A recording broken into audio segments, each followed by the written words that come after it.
ከ160 በላይ አማራዎችና ኦርቶዶክሳውያን ተገደሉ። የአማራ ፋኖ መግለጫ አውጥቷል። አብይ አህመድም ምላሽ ሰጥቷል። እንመለከተዋለን። የምርጫ ቦርድ ህንጻው ተቃጥሏል፣ አሸባሪዎች ጥቃት ፈጽመዋል በማለት መንግስት ሮሮን እያሰማ ነው። ዝርዝሩን ይዘናል። ዘር ጨፍጫፊው የብልጽግና መንግስት ኤርትራን የሚወርበት ገንዘብ መንግስት ሰራተኛው ደሞዛቸውን፣ አርሶ አደሩ ምርታቸውን፣ ነጋዴዎች ገንዘባቸውን አምጡ የሚል አዋጅ አውጇል።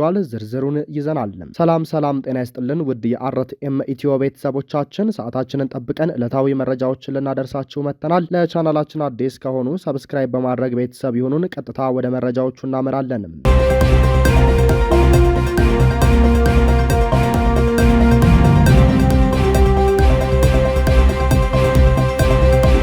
በአርሲ ኦርቶዶክሳውያን ላይ የደረሰውን ጭፍጨፋ አስመልክቶ የአማራ ፋኖ ብሔራዊ ንቅናቄ መግለጫ ሰጥቷል። የአማራ ፋኖ ብሔራዊ ንቅናቄ በኢትዮጵያ ኦርቶዶክስ ተዋሕዶ ቤተክርስቲያን ምስራቅ አርሲ ዞን ሀገረ ስብከት ስር በሚገኙ ወረዳዎች ነዋሪ የሆኑ የቤተ ክህነቷ ታላላቅ አባቶች፣ ካህናትና ምዕመናን ላይ በደረሰባቸው ጭፍጨፋ ከፍተኛ ሐዘን የተሰማው መሆኑን ገልጿል። ከየካቲት 19 ቀን 2018 ዓ.ም ጀምሮ በተፈጸመው ጭፍጨፋ ከ40 በላይ ንጹሐን ነፍሶች በብልጽግና አገዛዝ መር የሽብር ተግባር በጥይት ተደብድበውና በስለት ተወግተው ሕይወታቸው አልፏል ብሏል። በሺዎች የሚቆጠሩትም ንብረታቸው ወድመዋል፣ ለዘመናት ከኖሩበት ቀያቸውም ተሰዷል በማለት ገልጿል። አርሲን ጨምሮ የእምነት የቋንቋና የማንነት ብዝሃነት ባለባቸው አካባቢዎች ላይ የመደበኛ ኃይሎችን በማደራጀት በዜጎች ላይ ሽብር የሚፈጽመው የብልጽግና አገዛዝ መሰል የዘር ማጥፋት ወንጀልን በግልጽና በስውር ሲፈጽም ይህ የመጀመሪያው አይደለም። በዚህ ዓመት በምስራቅ አርሲ ዞን የሸርካ ወረዳ ብቻ ከ164 በላይ ኦርቶዶክሳውያን በተመሳሳይ መንገድ ተገድለዋል። በርካታ ምዕመናንም የደረሱበት አይታወቅም። በመሆኑም ይህ ጉዳይ ለህዝብ ጆሮ እንዲደርስ ያደረጉ የሚዲያ አካላትና የተፈጸመውን የሽብር ተግባር ያወገዙ የፖለቲካ ኃይሎችን እያመሰገንን ጨፍጫፊውን የብልጽግናን ስርዓት ለማስወገድ እየታገላችሁ ያላቸው የኦሮሞ የፖለቲካ ኃይሎችና ተጽዕኖ ፈጣሪ ፖለቲከኞች መሬት የወረደ ትግል በማድረግ በኦሮሚያ ክልል የሚኖረው አማራ ህዝብ ህልውናው እንዲከበር የበኩላችሁን እንድታደርጉ ወገናዊ ጥሪያችንን እናቀርባለን ብሏል። የሀገር ውስጥ ዓለም አቀፍ ሰብአዊ መብት ማንነትና ሃይማኖት መሰረት ያደረገው መንግስት መር ጭፍጨፋ በዝምታ ማየታቸው ከመተባበር ተለይቶ የማይታይ በመሆኑም የአሁኑን ጨምሮ ከዚህ በፊት የተፈጸሙት የሽብር ተግባራት ተጣርተው በአገዛዙ ላይ ዲፕሎማሲያዊ እርምጃ እንዲወሰድ ግፊት እንድታደርጉ እንጠይቃለን።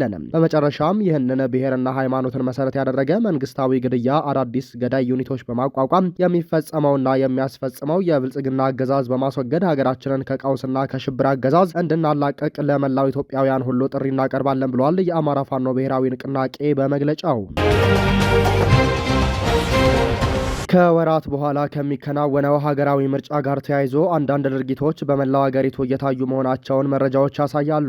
አዲስ የደረሰን መረጃ እንደሚጠቁመው በአፋር ክልል የ7ኛው ሀገር አቀፍ ምርጫ ማስፈጸሚያ ቁሳቁስ የነበረበት ህንፃ በእሳት ወድሟል። የምርጫ ማስፈጸሚያ ቁሳቁሶቹ የተቃጠሉት በአፋር ክልል ሰሜናዊ ዞን ዳሎል ወረዳ የምርጫ ክልል ቅርንጫፍ ጽህፈት ቤት እንደሆነ ታውቋል። የካቲት 22 ቀን 2018 ዓ.ም አጥቢያ በአፋር ክልል ዳሎል ወረዳ የብሔራዊ ምርጫ ቦርድ ማስተባበሪያ ቅርንጫፍ ጽህፈት ቤት ማንነታቸው ባልታወቁ አካላት መቃጠሉን የወረዳው ነዋሪዎች ለመሰረት ሚዲያ አረጋግጠዋል። በማስተባበሪያ ጽህፈት ቤት ውስጥ ለ7ኛው ሀገራዊ ምርጫ ማስፈጸሚያ የሚሆኑ ልዩ ቁሳቁሶች በእሳት መውደማቸውንም አክለው ነግረውናል። ከዚሁ ቃጠሎ ጋር በተገናኘ በወረዳዋ መቀመጫ አዲክዋ ከተማ ከ36 በላይ ወጣቶች ተጠርጥረው መታሰራቸውም ታውቋል። ይህን የሚያሳይ ምስልም በማህበራዊ ሚዲያ ተለቆ ታይቷል። ቀደም ሲል የወረዳዋ ወጣቶች ከምርጫ በፊት ህዝባዊ ውይይት ይቅደም የሚል ጥያቄ ያነሱ እንደነበር የገለጹት ነዋሪዎች ቃጠሎ ከዚህ ጋር ይያያዝ ወይም አይያያዝ ግን የሚያውቁት ነገር እንደሌለ ለሚዲያችን በስልክ ጠቁመዋል። አንድ ስማቸው እንዲገለጽ ያልፈለጉ የወረዳው ምክር ቤት አባል ነኝ ያሉ ጠቋሚያችን ደግሞ ድርጊቱን የፈጸመው በክልሉ ታጥቆ የሚንቀሳቀሰው የአፋር ብሔራዊ አንድነት አብዮታዊ ግንባር ወይም በተለምዶ ኡጉጉሞ ተብሎ የሚጠራው ቡድን ያሰማራቸው ሰርጎ ገቦች ናቸው ብለዋል። እስካሁን ድረስ ከመንግስት አካላትም ሆነ ከምርጫ ቦርድ የተሰጠ መግለጫ የለም። አሸባሪው የብልጽግና ቡድን ከሀገረ ኤርትራ ጋር ሊገጥም ነው። መንግስት ሰራተኛው ደሞዛቸውን፣ አርሶ አደሩ ምርታችሁን፣ ነጋዴዎች ገንዘባችሁን አምጡ የሚል አዋጅ አውጆ እየሰራ ይገኛል። በኮምቦልቻ እየሆነ ያለው ነገር ነው። የመንግስት ሰራተኛው መምህራንን ጨምሮ በማስገደድ ከኤርትራ ጋር ለሚደረገው ጦርነት የደሞዛችሁን 50% ይቆርጣል ተብሎ ተወስኗል። አናስቆርጥም ያለው ግዴታ ነው፣ ፈረም ካልፈረም ካያስፈልግም ብለው ወስነዋል ሲሉ የንስር አማራ ምንጮች አረጋግጠዋል በማለት ተዘግቧል። ይህ ጸረ ሰላም አገዛዝ አገሪቱን ምስቅልቅሏን እያወጣ ጉዞውን ቀጥሏል። የስርዓት እንዲወድም ሰላም እንዲሰፍን ከተፈለገ ዘር፣ ቀለም፣ ሃይማኖት ሳንል በአንድነት ቆመን መታገል ይገባናል ተብሏል። ይህ ካልሆነ ተራ በተራ የብልጽግናን ጦስ ለእያንዳንዳችን ይደርሰናል በማለት ተናግረዋል። አገዛዙ በግፍ እስረኞች ላይ የጭካኔ በትሩን እያሳረፈ ነው። በየቀኑ በርካቶችን እያፈነ በግፍና በግፍ ወደ ማጎሪያ ቤት እያጋዘ ይገኛል።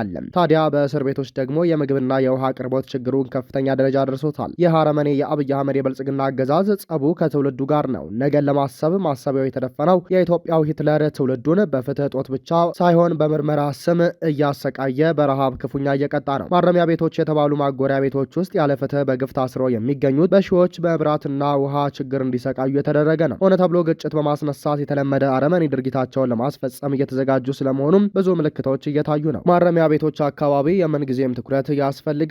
ለተለያዩ በሽታዎችም እንዲጋለጡ እየሆነ ነው። መሬት ላይና በአንድ ፍራሽ 2 እና 3 ሰዎች እያስተኛ ሆነ ተብሎ በሚመስል መልኩ ለወረርሽኝ እንዲጋለጡ እየተሰራ ስለመሆኑ ብዙ ማሳያዎች አሉ። አባ ሳሙኤል፣ ቃሊቴ፣ ቅሊንጦ፣ ዝዋይና ሌሎች በማረሚያ ቤት ስም ተዋቅረው ፍትህ ለማስፈን ይልቅ የአገዛዙን ተልዕኮ አስፈጻሚ የሆኑ ተቋማትና ፌዴራል ፖሊስ፣ ወንጀል ምርመራና አዲስ አበባ ፖሊስ ማዕከላዊ ትውልዱን በሁለንተናዊ መልኩ እየቀጫጩና ክብሩን እያዋረዱ ይገኛሉ። በምርመራ ስም የተሰቃዩት ብሎም የተገደሉት ስንቶቹ ነው? የሰብአዊ መብት ተቋማትና ሚዲያዎች ይህን እኩይ የአገዛዙን ተግባር በማጋለጥ ታሪካዊ ኃላፊነታቸውን ተወጡ። በውስጣቸው የእርኩስ መናፍስቱ አብይ አህመድ የጥላቻ በሐሰት ትርክትና ዘረኝነት ልክፍት አቀንቃኞችን ክፉ ዓላማውን እያስፈጸመ ይገኛል። ዘረኝነት የስርዓቱና የስሪቱ መገለጫና ተፈጥሮ የሆነው ጸረ አማራው እንደ ፖሊሲ የቆጠረው በአማራ ማንነታቸው ብቻ ብዙዎችን እያፈነና እያጎረ በፍትህ እጦትና በረሃብ ጭምር በሁለንተናዊ መልኩ እያሰቃያቸው መሆኑ ግልጽ ነው። ይህ በፖለቲካና በህሊና እስረኞች ላይ የሚፈጸመው ሰቆቃ በተለይ በፌዴራል ማረሚያ ቤቶች የከፋ ደረጃ የደረሰ የቆየ ቢሆንም አሁንም ገና መፍትሄ አልተገኘለትም። ኢሰብአዊ የሆነ የወንጀል ድርጊት በግልጽ እየተፈጸመ ነው። ሰሚ ጠፍቷል። አረመኔነት በዝቷል። ዘላቂ መፍትሄ የሚገኘው ከአገዛዙ መኖር ሳይሆን መውደቅ ነውና የተባበረ ሁለንተናዊ ትግል ማስቀጠል ነው። ከእልቂት፣ ከስደት፣ ከረሃብ፣ ከግፍ፣ የአፈና እስር የማምለጫ መንገዱ ተብሏል። አሸባሪው አብይ አህመድ ህወሓት የልማት በጀትን ለታጣቂዎች ቀለብ እያዋለ መሆኑን ገለጸ። የኢፌዴሪ ጠቅላይ ሚኒስትር በመባል ለስም ብቻ የተቀመጠው አብይ አህመድ በትግርኛ ቋንቋ በሰጠው ቃለ መጠይቅ የህወሓት ቡድን የክልሉ ልማት ለተመደበው በጀት ለታጣቂዎች ቀለብና ለጦርነት ዝግጅት እያዋለ መሆኑን ገልጿል። ይህ ድርጊት በትግራይ ህዝብ ላይም ተጨማሪ መከራ እያመጣ መሆኑንም አብይ አህመድ ጨምሮ ተናግሯል። የይስሙላው ጠቅላይ ሚኒስትሩ በንግግሩ ወቅት ህወሓት የፕሪቶሪያውን የሰላም ስምምነት መርጦ የመተግበር ዝንባሌ እያሳየ መሆኑን የጠቆመ ሲሆን ቡድኑ ህገ መንግስታዊ ስርዓቱና የብሔራዊ ምርጫ ቦርድን ውሳኔ አለማክበሩን ገልጿል በማለት ራሱን ከተጠያቂነት እያገለለ ይገኛል። የህወሓት ቡድን አዲስ ነገር ለመስማት ዝግጁ ያልሆነና ከ50 ዓመት በፊት በነበረ ኋላቀር አስተሳሰብ ላይ ተሸንክሮ የቆመ ነው በማለት የጠቀሰው ጠቅላይ ሚኒስትር ተብዬው ይዞት የሚንቀሳቀሰው ሀሳብ ለህዝብም ሆነ ለራሱ የማይጠቅም መሆኑን አብራርቷል። አብይ አህመድ አክሎም ቡድኑ ሰላምን ከመፈለግ ይልቅ ራሱን በሰፊ ወታደራዊ ዝግጅት እያደራጀ እንደሚገኝና ከኢትዮጵያ ጸረ ኃይሎች ጋር በትብብር መሰለፉን ገልጿል። ሀገሩን በምዕራባውያን ድሮን የሚጨፈጭፈው ለዜጎችና ለንጹሃን ርህራሄ የሌለው አብይ አህመድ ህወሓትን በመክሰስ የራሱን እኩይ ተግባር ለመሸፈን እየተጣጣረ ይገኛል። አብይ አህመድ አክሎም መንግስት በትግራይ ክልል ሰላም እንዲሰፍንና ዳግም ጦርነት እንዳይቀሰቀስ ከፍተኛ ፍላጎት እንዳለው የገለጸ ሲሆን መንግስት በትግራይ ክልልም ሰላም እንዲሰፍን ማንኛውም አይነት መስዋዕትነት ለመክፈል ዝግጁ ነው በማለት ገጽታ ግንባታውን ሲሰራ ውሏል። በመጨረሻም አብይ አህመድ ቡድኑ ምንም አይነት ዝግጅት ቢያደርግም በትግራይ ግን ምንም አይነት ጦርነት እንደማይነሳ ላረጋግጥ እወዳለሁ ሲል ራሱን የሰላምና የፍቅር አምባሳደር በማድረግ በንጹሃን እልቂት ላይ በመዘባበት መግለጫ ሰጥቷል።